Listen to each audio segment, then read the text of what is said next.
कहानी की शुरुआत में हम देखते हैं डेविड और उसकी गर्लफ्रेंड लूसी को। डेविड एक प्रोफेशनल लॉयर है, जबकि लूसी एक फूड केमिस्ट। दोनों एक दूसरे से बेहद प्यार करते हैं और कुछ ही दिनों बाद शादी करने वाले हैं। शादी से पहले दोनों छुट्टियां मनाने के लिए मिडिल ईस्ट की एक अरब कंट्री पहुंचते हैं। वहां पहुंचकर दोनों एक शानदार होटल में रुकते हैं। रात के डिनर के दौरान लूसी पहले ही टेबल पर बैठी होती है, जबकि डेविड को आने में थोड़ा समय लग रहा होता है। डेविड आते ही खुशखबरी सुनाता है कि उसने एक बड़ा केस जीत लिया है, जिससे उसे काफी पैसे मिलने वाले हैं। फिर वह अपनी जेब से एक खूबसूरत रिंग निकालता है और उसी पल लूसी को शादी के लिए प्रपोज कर देता है। लूसी की खुशी का ठिकाना नहीं रहता और वह तुरंत उसका प्रपोजल स्वीकार कर लेती है। अगली सुबह दोनों ओपन डेजर्ट ट्रिप पर जाने की तैयारी कर रहे होते हैं, लेकिन तभी डेविड के ऑफिस से एक इमरजेंसी कॉल आ जाती है। उसे तुरंत एक जरूरी वीडियो कॉन्फ्रेंस अटेंड करनी होती है, जिसके कारण अब वह ट्रिप पर नहीं जा सकता।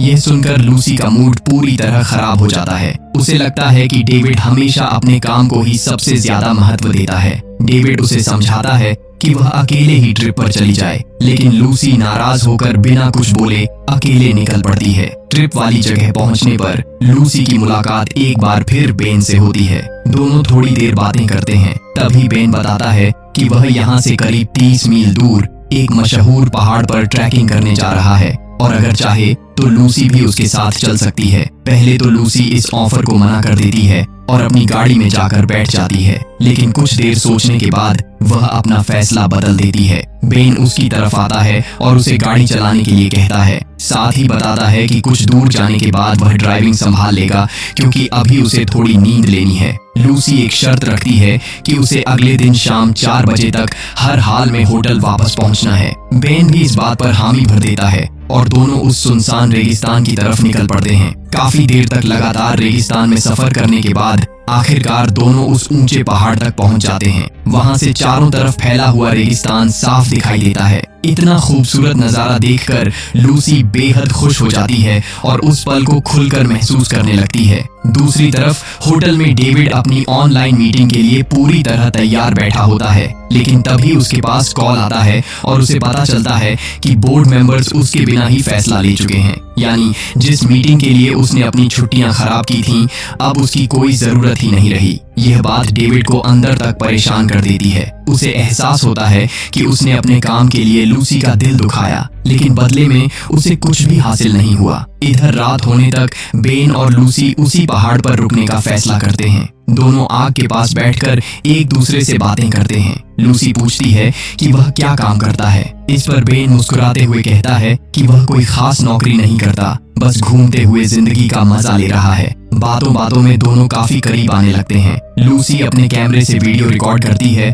और दोनों हंसी मजाक में पूरी रात गुजारते हैं। बेन अब लूसी को पसंद करने लगा था और शायद लूसी भी उसकी तरफ आकर्षित होने लगी थी। इसी दौरान बेन लूसी को किस करने की कोशिश करता है, लेकिन लूसी तुरंत खुद को उससे दूर कर लेती है। इसके बाद दोनों बिना कुछ कहे रात वहीं गुजार देते हैं। अगली सुबह जब लूसी की आंख खुलती है तो वह हैरान रह जाती है। बेन पैराग्लाइडिंग करते हुए पहाड़ से नीचे जा चुका होता है। वह उसे आवाज लगाती है, लेकिन तब तक बहुत देर हो चुकी होती है। तभी लूसी को एक छोटा सा नोट मिलता है, जिसमें लिखा होता है कि मैं तुम्हें नीचे मिलूंगा। अब उसके पास कोई दूसरा रास्ता नहीं बचता, इसलिए वह अकेले ही उस खतरनाक पहाड़ी रास्ते पर गाड़ी चलाकर नीचे जाने का फैसला करती है।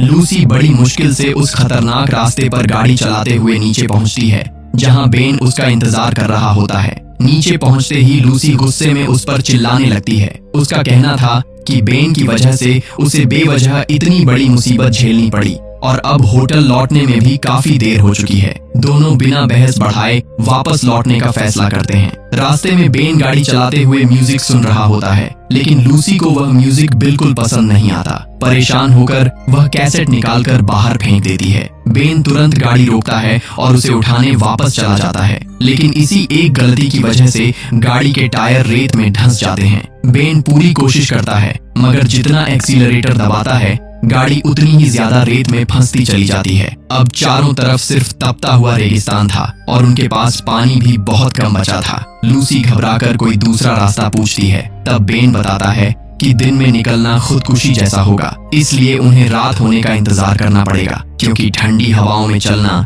ज्यादा सुरक्षित रहेगा। लेकिन लूसी उसकी बात मानने को तैयार नहीं होती। वह अपने बैग और एक पानी की बोतल लेकर अकेले ही रेगिस्तान में निकल पड़ती है। उसे लगता है कि शायद वह खुद ही रास्ता ढूंढ लेगी। कुछ ही देर बाद तेज धूप और गर्म हवाएं उसकी सारी हिम्मत तोड़ देती हैं। पानी भी लगभग खत्म हो जाता है और उसे एहसास हो जाता है कि उसने बहुत बड़ी गलती कर दी है। आखिरकार वह वापस बेन के पास लौट आती है। उधर होटल में डेविड लगातार लूसी का इंतजार कर रहा होता है, लेकिन जब वह तय समय पर वापस नहीं आती तो वह हर जगह उसके बारे में पूछताछ शुरू कर देता है। कोई भी उसकी सही जानकारी नहीं दे पाता। आखिरकार डेविड पुलिस स्टेशन पहुंचता है, लेकिन वहां मौजूद अधिकारी उसकी शिकायत को गंभीरता से नहीं लेता। वह कहता है कि यहाँ ऐसे मामले आम हैं और शाम तक सब पता चल जाएगा। डेविड को यह बात बिल्कुल पसंद नहीं आती और गुस्से में वह अधिकारी को रिश्वत देने की कोशिश करता है। यह देखकर अधिकारी नाराज हो जाता है और उसे वहां से जाने के लिए कह देता है। दूसरी तरफ लूसी वापस आकर बेन की बोतल से पानी पीने लगती है, लेकिन बेन उसे रोकते हुए कहता है कि अगर उन्होंने पानी संभाल कर नहीं पिया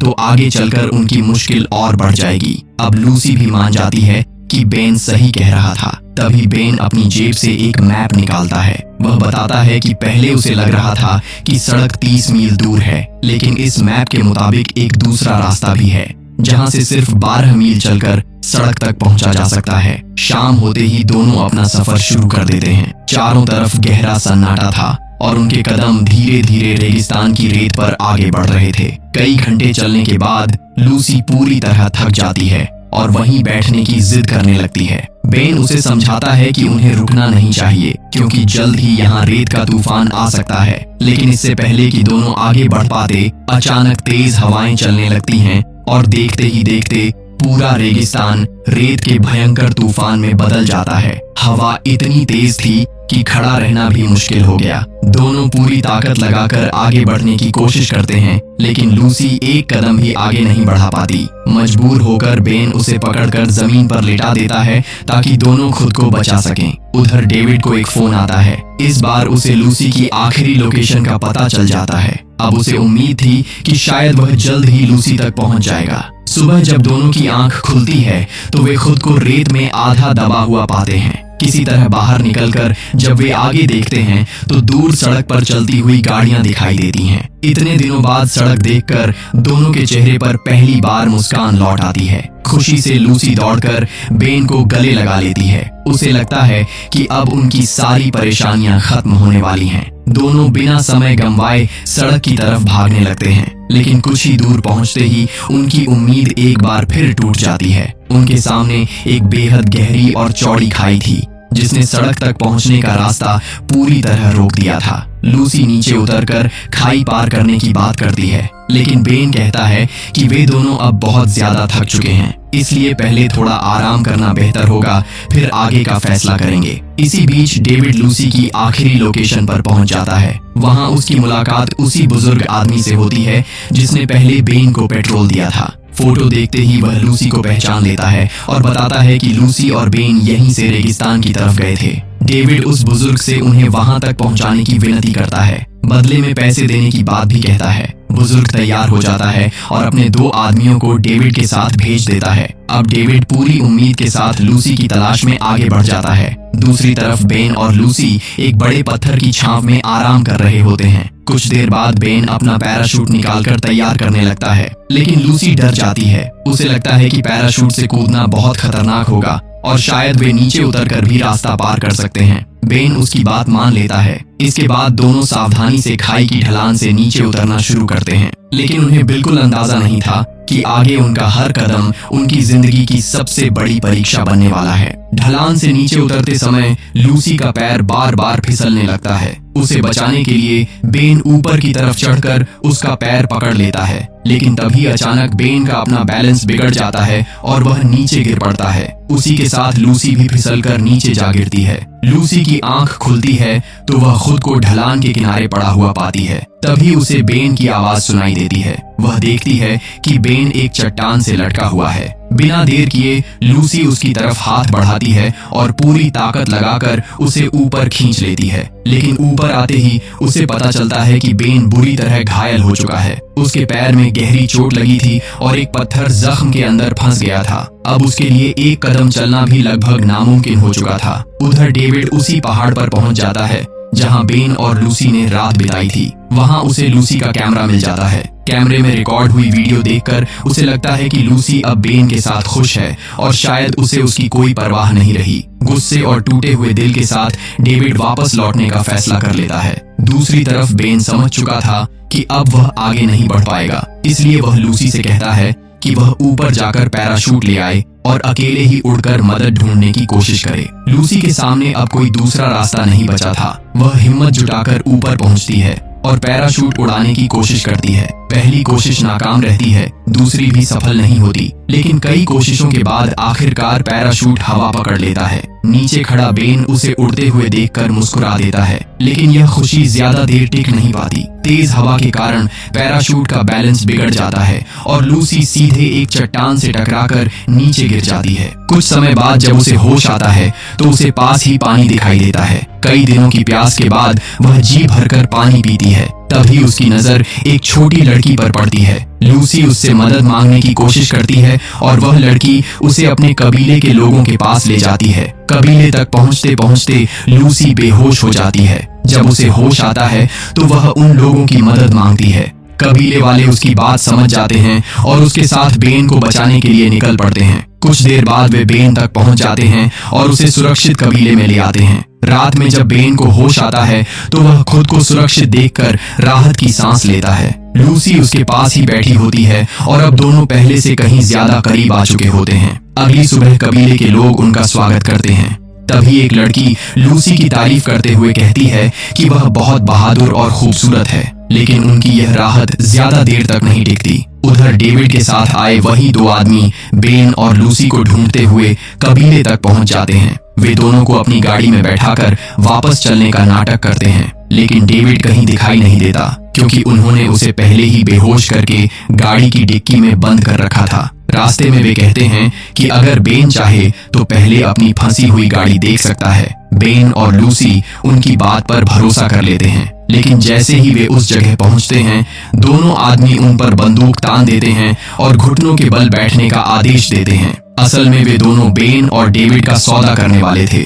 थोड़ी ही देर में खरीदार भी वहां पहुंच जाता है। वह डिक्की खोलकर डेविड को बाहर निकालता है और फिर बेन की चोट पर वार करके उसे गिरा देता है। इसके बाद खरीदार की नजर लूसी पर पड़ती है। वह उसे देखकर कहता है कि इस लड़की के लिए वह ज्यादा पैसे देगा, लेकिन दोनों आदमी साफ मना कर देते हैं कि उन्होंने लड़की को बेचने की बात नहीं की थी। खरीदार गंदी नजरों से लूसी को घूरता है और उसे कपड़े उतारने के लिए कहता है। जवाब में लूसी उसके चेहरे पर थूक देती है। गुस्से में वह उसे गोली मारने ही वाला होता है कि तभी अचानक एक आदमी फायर कर देता है। देखते ही देखते वहां गोलियां चलने लगती हैं। सभी एक दूसरे पर फायरिंग करने लगते हैं। आखिर में सिर्फ खरीदार बचता है और अब वह लूसी को मारने के लिए बंदूक उठाता है, लेकिन तभी घायल बेन के हाथ एक गन लग जाती है। बिना एक पल गंवाए वह खरीदार पर गोली चला देता है। गोली लगते ही वह वहीं ढेर हो जाता है और आखिरकार तीनों की जान बच जाती है। बेन की हालत अब भी बेहद खराब थी। तभी वह कहता है कि गाड़ी के टायरों की हवा निकाल दो,